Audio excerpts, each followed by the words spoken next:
que me acompaña hoy, el doctor Marco Carmona, doctor, y el doctor Denis Darce. Permítame saludarlo. Cuénteme, doctor, ¿qué pasó anoche?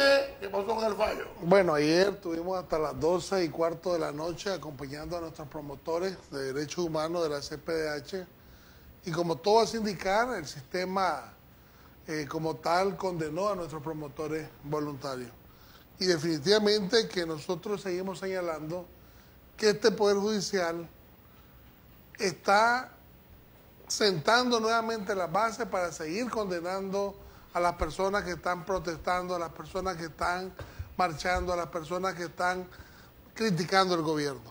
Pero es importante destacar que aquí hay un triángulo perverso, un triángulo nocivo, un triángulo que se ha vuelto el verdugo de los nicaragüenses.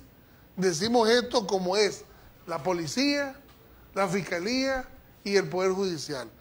Definitivamente que con ese triángulo perverso que hemos denominado, definitivamente que no hay esa tutela jurídica por garantizar y que se le respeten los derechos de un debido proceso y sus derechos constitucionales. Pero también atenta contra los derechos humanos de las personas que están criminalizadas por este sistema y el cual nosotros desde ya lo estamos diciendo. Tenemos toda la documentación necesaria para demostrar internacionalmente ante los organismos de derechos humanos cómo se le violentó sus derechos y sus garantías procesales a nuestros promotores, pero también ya estamos preparando una lista con nombre y apellido de estos jueces que son cómplices del sistema que van en detrimento de los y las nicaragüenses. Quiero aprovechar aquí el doctor Darce. Dos puntos fundamentales para mí de nuestra Constitución. Dice la Constitución que tiene que ser puesto en libertad, doctor Darce, en el momento de a las 48 horas o mandate al juez. Así es. Ese es el primer punto fundamental.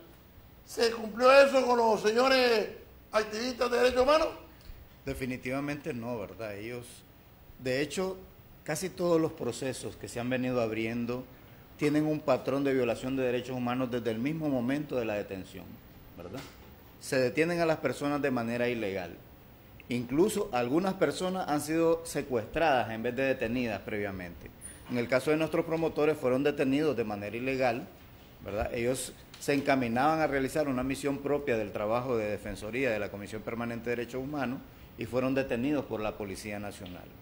¿Quién los detuvo? Los detuvo el Ejército de Nicaragua y los entregó a la Policía Nacional. En ese momento, cuando el doctor Carmona se presentó... ¿Cómo que el Ejército de Nicaragua? El Ejército los detuvo porque estaban en el área fronteriza, ¿verdad? Entonces parece que hay un patrullaje fronterizo del Ejército y lo detuvieron. Después lo entregaron a la Policía Nacional.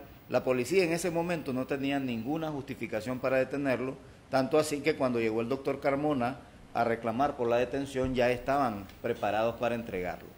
Tal parece que hubo alguna llamada por ahí y entonces la detención se consumó de manera total, ¿verdad? Y a partir de ahí pues empezó el calvario de nuestros promotores de derechos humanos, ¿verdad? Fueron presentados prácticamente casi 96 horas después de haber sido detenidos, fueron detenidos el 30 y fueron presentados hasta el 2 de junio ante la autoridad competente y básicamente con toda la dinámica que se ha venido planteando, buscando cómo evitar la presencia de los medios de comunicación en la audiencia preliminar, priorizando, más bien dando el privilegio a los medios de comunicación oficialistas para cubrir la audiencia y además aceptando una acusación que no tenía fundamento suficiente como lo establece el Código Procesal Penal. Incluso una de las acusaciones fue rechazada por el juez en ese momento y eso le costó al juez que lo excluyeran de la causa, ¿verdad? Entonces estamos ante una serie de... Perdóneme. Un juez dice rechazo la acusación. Sí. En el caso habían 4 acusaciones para cada uno. Para el caso de uno de ellos, el juez rechazó la acusación, incluso ordenó la libertad de esta persona. Sin embargo, la autoridad policial no acató esa orden y lo mantuvieron preso todavía 10 días con orden de libertad cuando volvieron a presentar una nueva acusación. ¿Y el juez? El juez tuvo que excluirse de la causa, ¿verdad? Prácticamente fue, me imagino yo, porque no hemos hablado con él, pero la evidencia está en el sentido de que fue una represalia por haber tomado una decisión apegada a derechos, por lo menos en el caso de uno de los... Corrígame usted o el doctor Carmona. De acuerdo con el Código Garantista, el juez está obligado a velar por la Constitución. Exactamente. Si me equivoco, eso es no. O sea, si un juez dice, hombre, ¿cuándo fue capturado este señor? Pues hace 4 días. No, va en libertad. Sí. Exactamente. Hay que tener claro que cuando un ciudadano es puesto a la orden de la autoridad judicial en una audiencia preliminar, la primera responsabilidad de la autoridad judicial es revisar que las garantías del debido proceso hayan sido cumplidas. Pero en este momento, en este país, estamos ante jueces que no ven absolutamente nada de las violaciones de derechos humanos, ciudadanos que llegan ante la autoridad judicial sin habérsele garantizado el derecho a comunicarse con su familia, sin habérsele garantizado el derecho de entrevistarse con un abogado defensor para comparecer ante la autoridad judicial y poderse defender adecuadamente, sin la posibilidad siquiera de conocer de parte de la familia dónde se encuentra la persona detenida y en qué condiciones está. Por eso estamos hablando de que un patrón en las detenciones son las detenciones ilegales, pero además de detenciones ilegales se convierten en desaparición forzada cuando no hay una información adecuada hacia los familiares sobre el paradero y la condición de la persona que ha sido detenida. Tengo otra pregunta, doctor, porque usted está más en el día a día. Hasta donde he leído en el Código Procesal Civil, penal. Cuando un reo está enfermo y llega donde Omar Carmona dice, ve, tengo enfermo a mi hija o a mi hijo, tiene una dolencia grave, se solicita ante la fiscalía o ante el juez mismo, ¿verdad?, que el médico forense examine al reo. Sí. Estoy equivocado, doctor, porque estoy siguiendo el camino de la ley. Usted le ejerce todos los días. Totalmente está en lo correcto, doctor. Cuando una persona es puesta a la orden del juez, desde ese momento quien tutela los derechos, quien garantiza los derechos del detenido es la autoridad judicial. Y es ante la autoridad judicial donde nosotros como abogados tenemos que solicitar cualquier tipo de diligencia. Nosotros en este caso reiteradamente solicitamos la valoración médico-legal por las dolencias que padecían nuestros promotores y que estaban en unas condiciones totalmente inhumanas, que no permitía siquiera tener un buen estado de salud mental incluso, ¿verdad?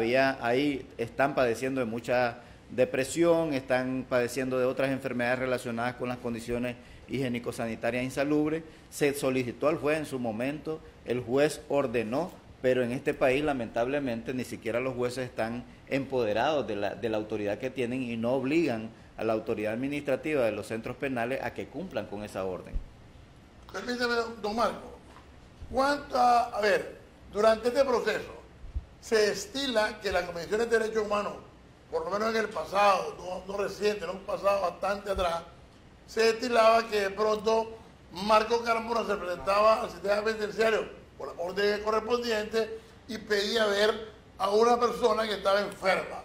¿Eso era así, doctor? Eso, es decir, hasta el 2006 había una coordinación extraordinaria, no solo con el sistema penitenciario, sino que con la misma policía para evacuar y evaluar la actuación policial, las detenciones ilegales, de igual manera en el sistema penitenciario.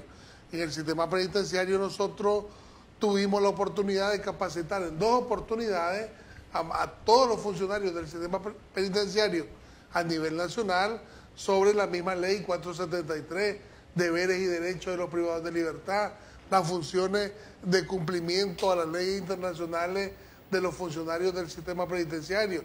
Incluso había una coordinación que el sistema penitenciario nos pedía apoyo para hacer gestiones ante los jueces de ejecución de sentencia para que ayudáramos a la liberación de algunas personas que ellos consideraban que deberían de tener ya arresto domiciliar o pagar la pena en su casa.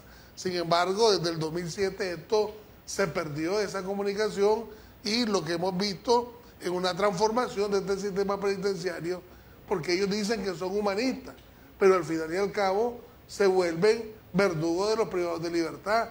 Aquí nosotros tenemos desde hace más de un año varias órdenes de libertad de personas con enfermedades terminales y todavía están en el sistema penitenciario. ¿Reos comunes? Reos comunes, es decir, se perdió esa sensibilidad humana, se perdió ese compromiso del respeto a la vida, porque hemos reiterado, el que pierde la libertad, es la libertad que pierde, pero no pierde el derecho a la vida, no pierde el derecho a que le llegue en su alimentación, la familia, y todo esto hoy en día se ha venido negando, e incluso las cárceles que hoy en día han acondicionado son cárceles infrahumanas, es decir, se ha vuelto un chipotedón el sistema penitenciario en algunas celdas que le llaman el infiernillo, porque las condiciones ahí son condiciones que cualquier nicaragüense en menos de 3 días ya lo desespera, pues no hay esa sensibilidad humana. Tengo entendido, y ustedes me corrigen porque yo leo de documentos, hay un principio fundamental en la ley: la pena no trasciende más allá de la persona.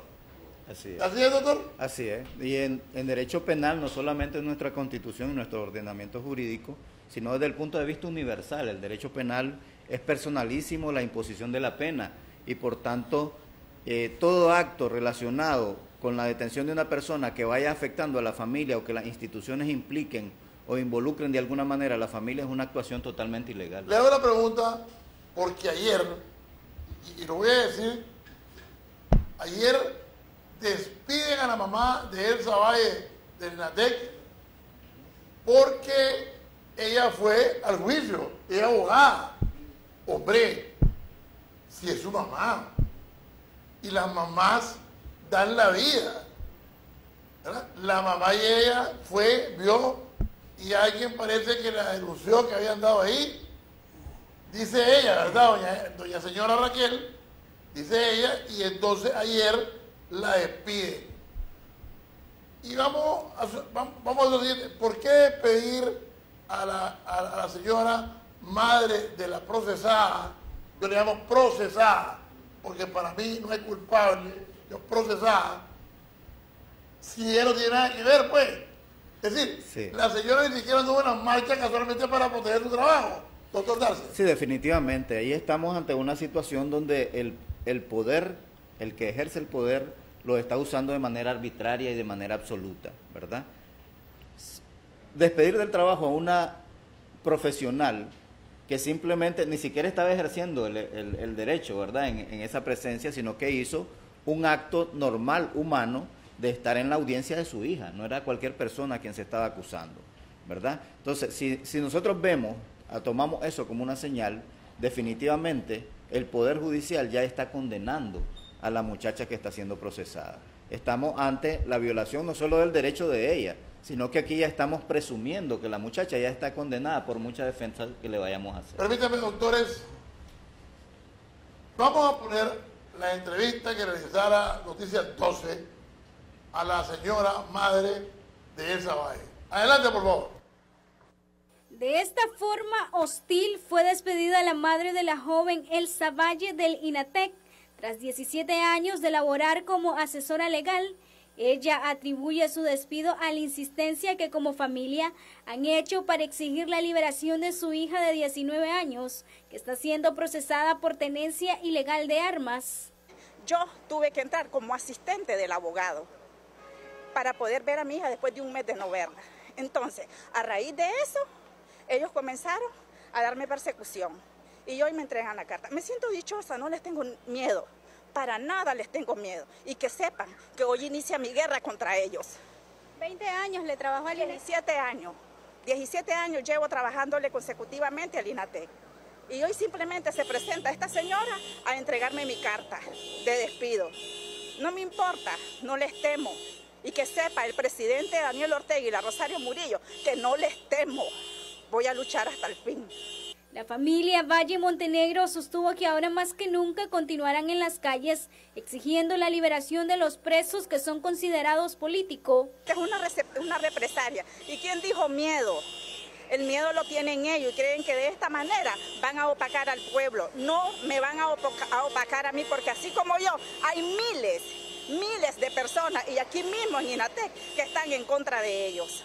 voy a luchar hasta el fin. Esto es una peregrinación que ustedes han visto como medios de comunicación que yo he mantenido y ahora se va a incorporar, digamos, la madre de Elsa Valle a esta lucha que vamos a llevar permanentemente junto al pueblo, en la calle, en los plantones, en las caravanas. Vamos a estar toda la familia diciendo que vamos por la liberación de Elsa Valle y por la liberación de todos los presos políticos y la liberación total de Nicaragua. La familia de la joven también denuncia la falta de atención médica hacia su hija en el sistema penitenciario nacional para la revisión de una lesión en un pie. Para Noticias 12, Cristel Jiménez. Esto que es un hecho real, que no es invento, sino que es veraz, que se dio, es lo que hace que los medios de comunicación independientes, y cuando hablo de independientes, hablo independiente de partidos políticos, grupos, organizaciones y partidos políticos, y el gobierno le moleste al gobierno. Ese es un hecho real, y por eso los medios de comunicación independientes, como Canal 12, está haciendo, mi querido doctor Carmona, usted lo sabe, pues, claro, conocen así y todo el mundo este tema. Bueno, el problema es que tenemos un gobierno intolerante, un gobierno que no le gusta que le estén diciendo las verdades. Y en este caso nosotros reconocemos esa valentía del Canal 12, de todo el equipo periodístico a través de su persona, que tienen ese coraje y esa valentía de estar denunciando, de estar a la par de la ciudadanía y sobre todo que el Canal 12 es uno, quizás ya es lo único que estamos teniendo medios independientes, que es lo que el gobierno no quiere tener ese control, quiere tener ese control total para que no existan hombres y mujeres de prensa y canales independientes que estén denunciando todos estos abusos. Nosotros como CPDH, en días anteriores, producto de las agresiones y de las amenazas constantes, ya hemos presentado la solicitud ante la Comisión Interamericana de Derechos Humanos sobre las medidas cautelares y estamos ampliando porque las amenazas continúan, ¿verdad? Las amenazas son continuas, persistentes, y si no lo hacen con uno, lo hacen con su familia. Y de una manera, a través de correo electrónico, a través, así es.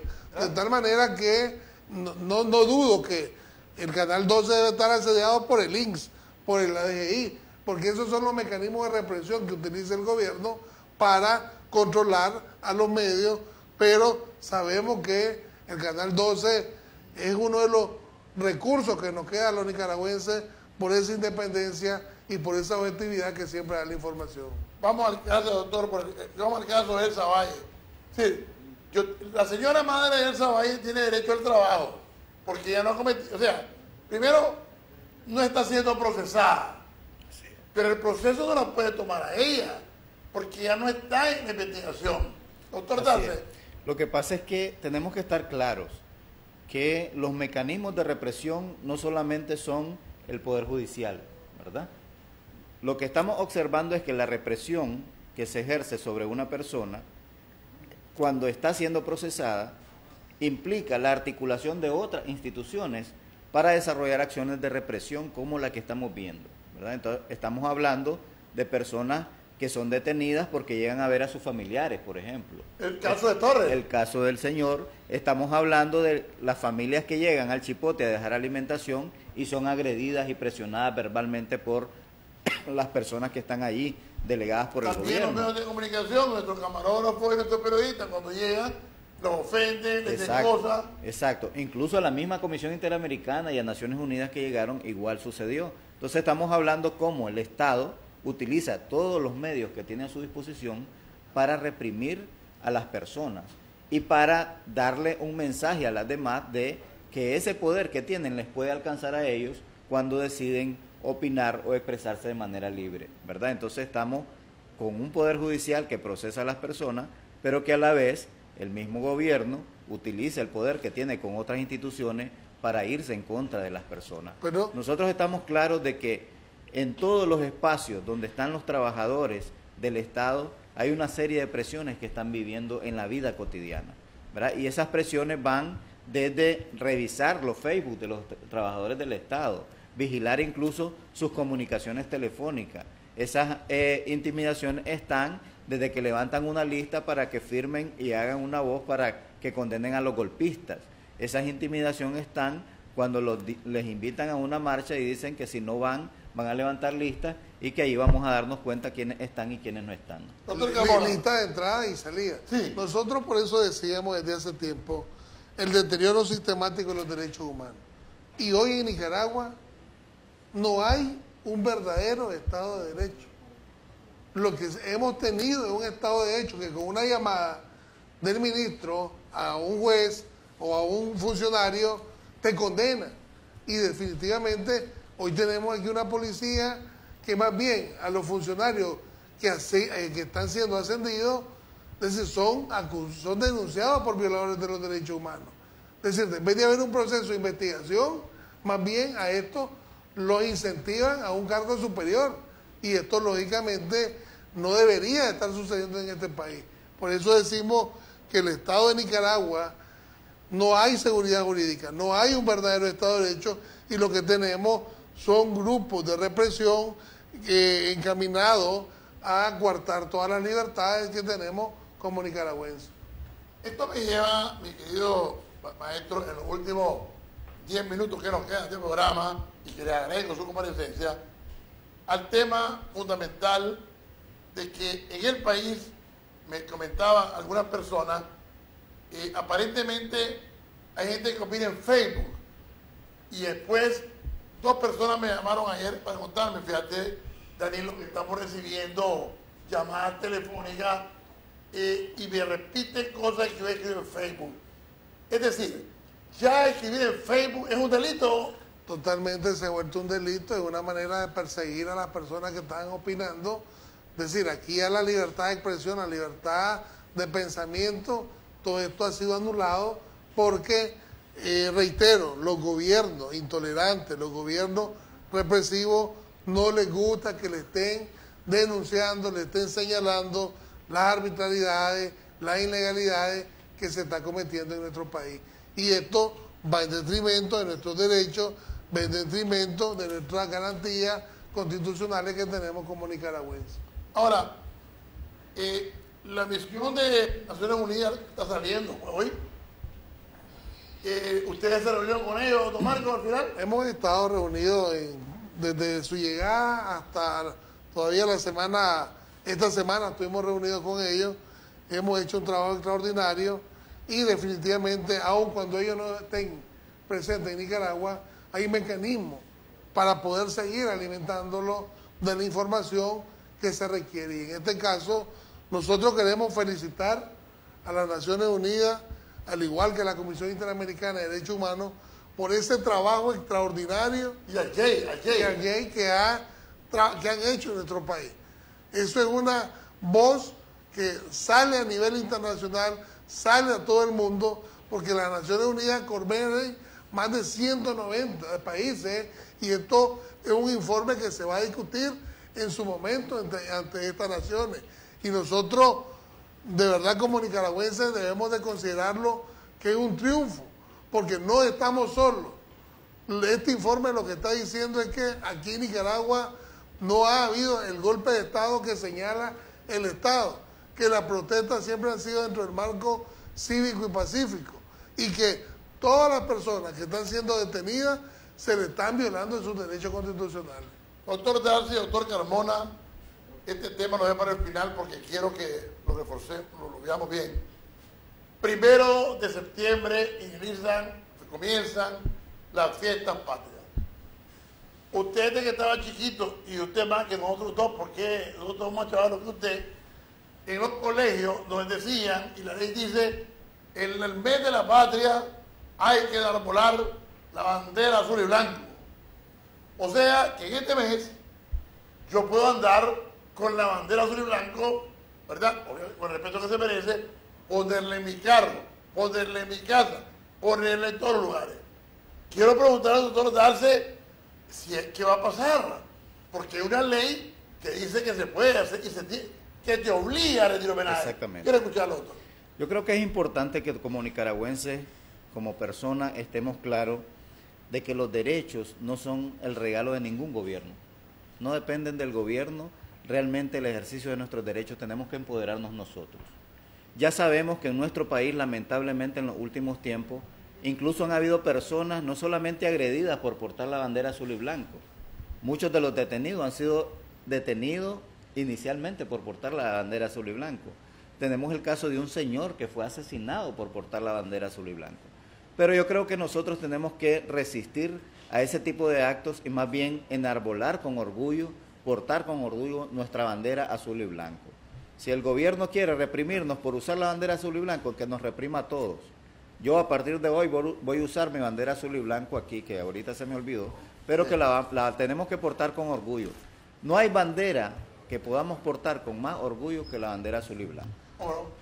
Bueno, no, definitivamente que nosotros los nicaragüenses debemos de perder el miedo. Que no nos inmovilice el miedo para poder expresarnos, poder andar nuestra bandera azul y blanco, que es nuestro orgullo, nuestra patria, y debemos respeto, debemos darle la ceremonia que corresponde y debemos de andar cada nicaragüense, que como nicaragüenses que somos, andar nuestra bandera azul y blanco, que es la que nos representa y es la bandera que nos cobija a todos los nicaragüenses y es la única bandera que debería de existir en cuanto a que nos cobija nuestra patria.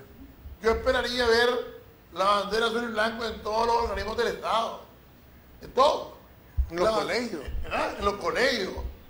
Todos debemos andar con la bandera, podemos desfilar con la bandera, podemos marchar con la bandera en este mes más que nunca. Doctor Carmona, mi respeto.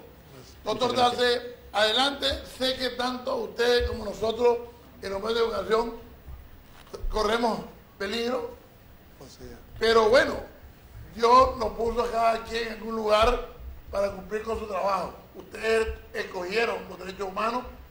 Yo he estado, el próximo año, si Dios así lo permite, cumplo 25 años de estar en los medios de comunicación como el primer, ¿verdad?, programa matutino del país.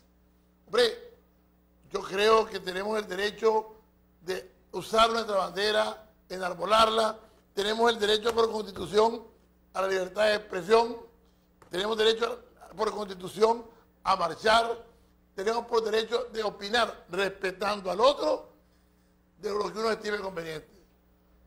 Y que Sor María Romero nos haga el milagro a través de la Virgen María, de la Virgen María Auxiliadora, nos haga el milagro de que podamos llegar a la democracia, que en este país nos olvidemos ya de intolerancia, que por medio del diálogo nos sentemos a platicar y que nos proteja Sor María Romero de tanto bárbaro y de tanta barbaridad. Ahí nos vemos.